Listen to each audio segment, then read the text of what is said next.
মাসুম মাহবুব Facebook page. আপনারা শুনতে এবং দেখতে পাচ্ছেন ক্লিয়ার? আমাকে একটু কমেন্ট করে জানাবেন। আজকের সাউন্ড কেমন সেটা আমাকে কমেন্ট করে জানাবেন। আমি দেখতে পাচ্ছি চট্টগ্রাম থেকে দেখছেন। মাসুম ভাই কেমন আছেন? চট্টগ্রামের ভাইয়েরা ভালো আছি। চট্টগ্রাম পটিয়া থেকে সবুজ, ইতালি থেকে সোহাগ, মিজান ওমান থেকে। ভাই কেমন আছেন আপনি? একেবারে ক্লিয়ার। হ্যাঁ, ধন্যবাদ। একেবারে ক্লিয়ার। মুজিবুর রহমান চকরিয়া কক্সবাজার থেকে। কাজী মাহমুদুল ওয়েট করছেন কিশোরগঞ্জ থেকে, কুয়েত থেকে। ওকে, তাহলে সবাই দেখতে পাচ্ছেন। রাঙামাটি থেকে, আমি তো কদিন আগে রাঙামাটি ঘুরে এসছি। খুব সুন্দর জায়গা ভাই, আবার আসবো। মন আবার আসতে চাচ্ছে রাঙামাটি। ওকে দর্শক, আমার হাতে আজকে বেশ কিছু গুরুত্বপূর্ণ খবর আছে। আমি আজকে সারাদিন একটু বাইরে ব্যস্ত ছিলাম। আমার চেহারা দেখে বোঝা যাচ্ছে একটু এলোমেলো সবকিছু। আর রাতে খবরের আগে যে গুরুত্বপূর্ণ খবরগুলো এখন আমার হাতে আছে, আমি চেষ্টা করব সেই খবরগুলো আপনাদের জানাবার জন্য।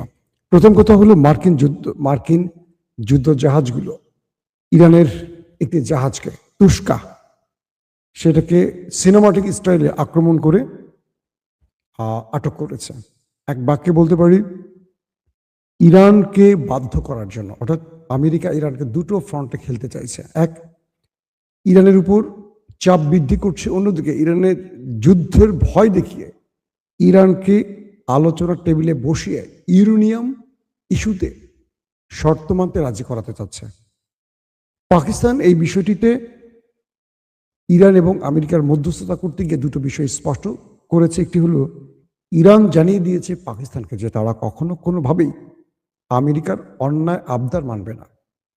আর আমেরিকার ট্রাম্প চেষ্টা করছে ইরানকে ভয়ভীতি দেখিয়ে শর্তগুলো মানাবে। শর্ত নাম্বার 1 কি? ইরান যেন হরমুজ প্রণালীতে টোল আদায় করতে না পারে। 2, ইরান যেন ইউরেনিয়াম আমেরিকার হাতে তুলে দেয়, সীমিত না, তুলে দিতে হবে।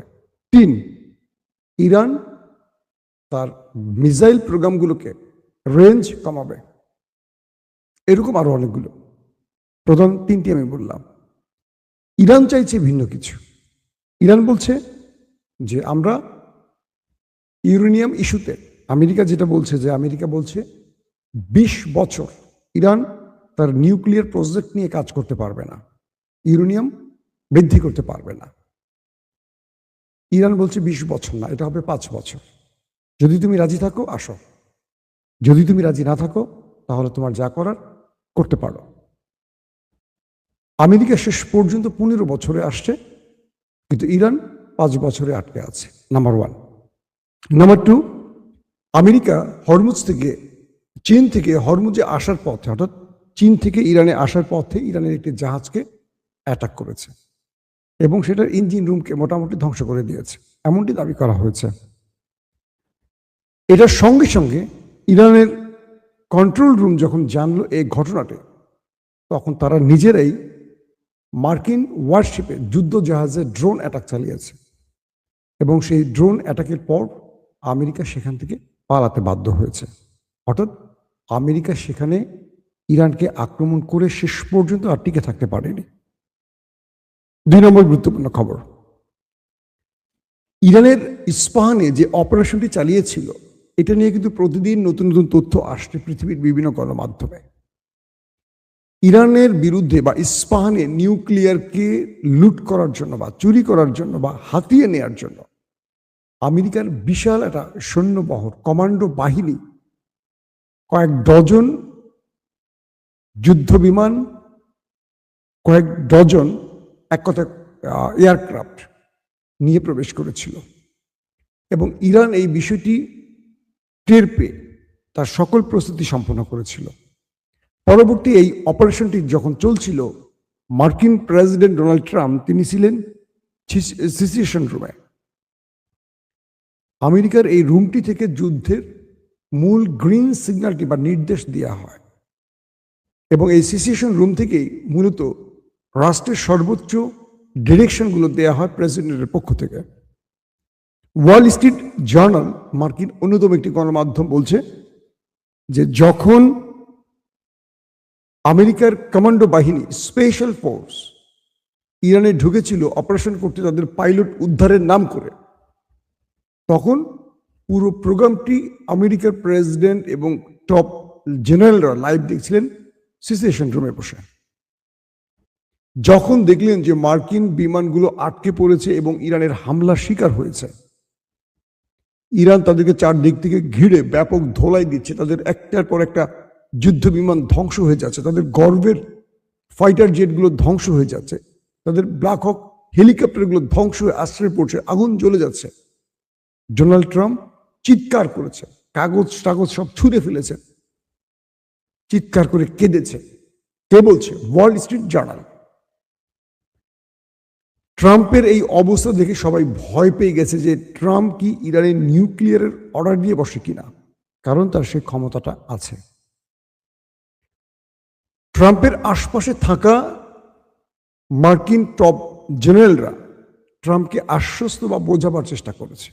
তাকে বলছিল, মিস্টার প্রেসিডেন্ট, এটি যুদ্ধ, জয় পরাজয় থাকবে, আজকে আমরা পরাজিত হলেও কালকে আমরা জিতব। ট্রাম্প কারো কথা শুনছিলেন না, চিৎকার করছিলেন, কাঁদছিলেন এবং ইরানকে ধ্বংসের শপথ নিচ্ছিলেন, শাউট করে বলছিলেন আমরা ইরানকে শেষ করে দেব, এই করব সেই করব। শেষ পর্যন্ত পাকিস্তানের পা ধরে ইরানের সাথে যুদ্ধবিরতি করতে পেরেছিল আমেরিকা। এরপর ইসরায়েল আবারও ট্র্যাপে ফেলে আমেরিকাকে, বলে যে যুদ্ধবিরতির সময়টি হবে ইরানকে ধোঁকা দেওয়ার মূল টাইম আমাদের। ইরানকে বলা হয় যে আমরা 2 সপ্তাহের একটি আলোচনার মধ্য দিয়ে সকল সমাধান খুঁজে নেব। ইরান আমেরিকার এই প্রস্তাব প্রথমে রাজি হয়নি, পরবর্তী কয়েকটি মুসলিম দেশ ইরানকে এই বিষয়টিতে রাজি করায় এবং তারা গ্রান্টার রাষ্ট্র হিসেবে সামনে দাঁড়ায়। ইরান বলে, আমরা ডোনাল্ড ট্রাম্পকে বা আমেরিকাকে বিশ্বাস করি না, আমরা জানি যে পেছন থেকে সে ছুরি চালাবার ওস্তাদ, তারপরও যেহেতু আপনারা চাচ্ছেন আমরা রাজি। এরপরে লেবানন ইস্যুতে আবারও ইরান বেঁকে বসে, কারণ লেবাননে ইসরায়েল টানা সিরিজ হামলা করে এবং সবচেয়ে বড় হামলাগুলো লেবাননে হয় ওই দখলদার দেশটির পক্ষ থেকে। পরে ইরান যখন বেঁকে বসে একটা সময়, কোনোভাবেই থামছিল না নেতানিয়াহুর বাহিনী। এরপর হঠাৎ এক রাতে ইরান ইসরায়েলে বড় রকম আক্রমণের চূড়ান্ত সিদ্ধান্ত নেয়। এই সংবাদটি সিআইএর মাধ্যমে আমেরিকার হোয়াইট হাউসে পৌঁছে যায় এবং ডোনাল্ড ট্রাম্প নেতানিয়াহুকে ফোন করে 12 দিনের যুদ্ধবিরতি করতে বাধ্য করে, নতুবা ইরান ওই দেশটিকে ঝাঁঝরা করে ফেলবে। এই হুমকিটাও ডোনাল্ড ট্রাম্প তাকে দেয়। এই পরিস্থিতির পর আসলে কি ঘটছে? এখন যে অবস্থাটি তৈরি হয়েছে যে ওমান সাগরে ইরান আমেরিকা মুখোমুখি হয়ে আছে। ইরান মার্কিন ওয়ারশিপকে টার্গেট করছে, আমেরিকা ইরানের জাহাজকে খুঁজছে। দুই পক্ষের মধ্যে উত্তেজনা। আজকে পাকিস্তানে মার্কিন প্রেসিডেন্টের পক্ষ থেকে জেরার্ড কুশনার এবং স্টিভ উইটকফ আলোচনার জন্য গেছেন, কিন্তু ইরান সেখানে পৌঁছায়নি। ইরানের তাসনিম নিউজ যে রিপোর্টটি কিছুক্ষণ আগে পাবলিশ করেছে, সেখানে তারা বলছে কি যে ওয়াশিংটনের পরস্পর বিরোধী কর্মকাণ্ডের কথা উল্লেখ করে ইরানের পররাষ্ট্র মন্ত্রণালয়ের মুখপাত্র বলেছেন, ইসলামাবাদ যুক্তরাষ্ট্রের সঙ্গে পাকিস্তানের মধ্যস্থতায় নতুন দফা আলোচনায় অংশগ্রহণের বিষয়ে কোনো সিদ্ধান্ত নেয়নি। সাপ্তাহিক সংবাদ সম্মেলনে সাংবাদিকদের সঙ্গে কথা বলতে গিয়ে ইসমাইল বাইক বলেন, এখন পর্যন্ত আমরা পরবর্তী দফা আলোচনা নিয়ে কোনো সিদ্ধান্ত নেইনি।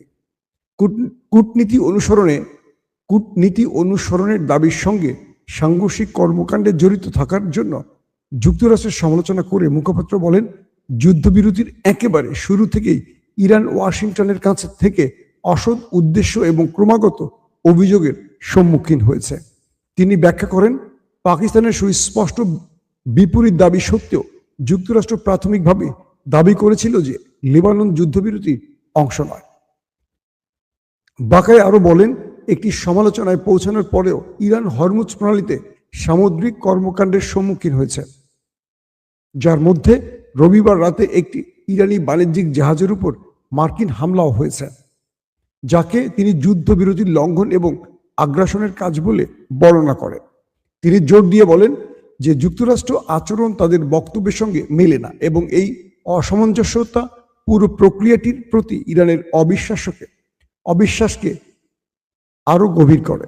তিনি আরো বলেন, ইরান তার জাতীয় স্বার্থের কথা সতর্কভাবে বিবেচনা করে ভবিষ্যতের কথা চিন্তা করে। আলোচনার বিষয়ে ওয়াশিংটনের দৃষ্টিভঙ্গি এবং আরো হামলার সম্ভাবনার কথা উল্লেখ করে মুখপাত্র বলেন, ইরান গত বছরের অত্যন্ত ব্যয়বহুল অভিজ্ঞতা উপেক্ষা করতে পারে না। তিনি বলেন, যুক্তরাষ্ট্র দুইবার কূটনীতির সঙ্গে বিশ্বাসঘাতকতা করেছে। অর্থাৎ তিনি যে বিষয়টি উল্লেখ করেছেন যে এর আগে যে দুই দফা হামলা হয়েছে ইরানে, তখন কিন্তু ইরানের সাথে আলোচনা টেবিলে ছিল আমেরিকা, এর মধ্যেই হামলা হয়েছে।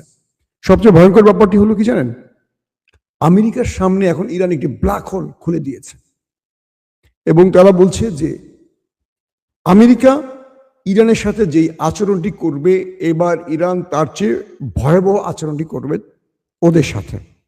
কিরকম? আমেরিকার প্রেসিডেন্ট ডোনাল্ড ট্রাম্প বলেছে পুরো ইরানকে বোম্বিং করে ধ্বংস করবে, বোমা হামলা করে ধ্বংস করবে। ইরান বলছে তুমি যা কিছু করো আমি সেম কাজটি তোমার সাথে করব। এটা আমি পূর্বে বলেছি আমার লাইভে। এবার যে বিষয়টি তৈরি হয়েছে, সে ঘোষণা দিয়েছে যে যদি ইরানে আমেরিকা কোনো হামলা করে তাহলে গালফ কান্ট্রিতে থাকা ট্রাম্পের বা আমেরিকার কোনো স্থাপনার অবশিষ্ট থাকবে না। এর মধ্যে তারা আরামকো থেকে শুরু করে গুরুত্বপূর্ণ যতগুলো জ্বালানি কেন্দ্র আছে, প্ল্যান্ট আছে, সবগুলোকে উড়িয়ে দেবে এবং পুরো মধ্যপ্রাচ্যে থাকা মার্কিন যত স্থাপনা আছে, শুধু ঘাঁটি নয়, একটিকেও তারা অবশিষ্ট রাখবে না। ইরান বলছে এবার আমরা যে জবাবটি দেব, এটি আমেরিকা কল্পনা করতে পারবে না। এটি মৌখিক কোনো বিষয় নয়, ইরান যা বলে তা করে। কে বলছে? ইরানের রাষ্ট্রীয় পক্ষ বলছে যে ইরান কখনো কোনোভাবে শত্রুর হাতে ইউরেনিয়াম তুলে দেবে না। ইরান 5 বছরের জন্য ইউরেনিয়াম সমৃদ্ধের বিষয়টিকে আলোচনা রাখতে পারে, কিন্তু এর একদিন বেশি হলে ইরান রাজি নয়। পাশাপাশি আমেরিকা যে বলছে ইরানের ইউরেনিয়াম আমেরিকার হাতে বা তৃতীয় পক্ষের হাতে দিতে হবে, এটাতেও রাজি নয়। যদি দিতে হয় চীন বা রাশিয়ার হাতে হয়তো দিতে রাজি হবে ইরান, এর বাইরে কোনো দেশের কাছে নয়। পাশাপাশি ইরান এটিও বলছে আমেরিকা আমাদেরকে যে হুমকি দিচ্ছে, এবার আমেরিকার জন্য আমাদের বক্তব্য হলো যে আমেরিকা গতবার যা কিছু করেছে ইরান তার জবাব দিয়েছে, আর এবার ইরান যে জবাবটা দিতে যাচ্ছে এটা আমেরিকার কল্পনার বাইরে।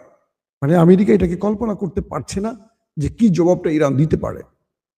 আমি গত 2 দিনের লাইভে আপনাদের কিছু আভাস দিয়েছি যে কি কি টাইপের হামলার খবর ইরান দিয়েছে। তারা এমন কিছু মিসাইলকে এবার হাজির করছে যে মিসাইলগুলো এক প্রকার আমেরিকার চিন্তার বাইরের মিসাইল, যেগুলোকে গত 1.5 মাস ধরে তৈরি করেছে ইরান। মানে 28 ফেব্রুয়ারি যুদ্ধটা শুরু হওয়ার পর থেকে ইরান নতুন আদলে তৈরি করেছে। আমেরিকা এবং ইরানকে টার্গেট করে এই মিসাইলগুলো তৈরি করেছে ইরান।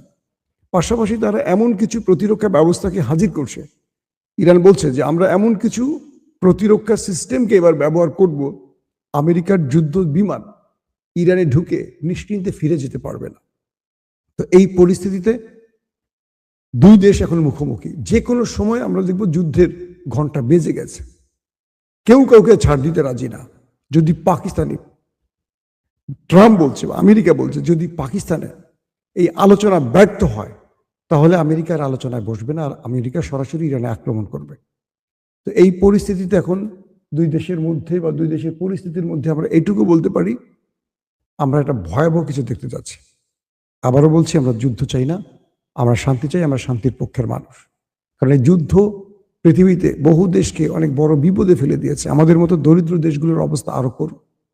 আশা করব এই যুদ্ধ দ্রুত শেষ হবে। দর্শক, আজ রাত 11টা থেকে 12টায় আমি আরেকবার লাইভে আসার চেষ্টা করব ইনশাআল্লাহ। সেই পর্যন্ত আপনাদের কাছ থেকে বিদায় নিচ্ছি। প্রত্যেকে ভালো থাকবেন। আল্লাহ হাফেজ।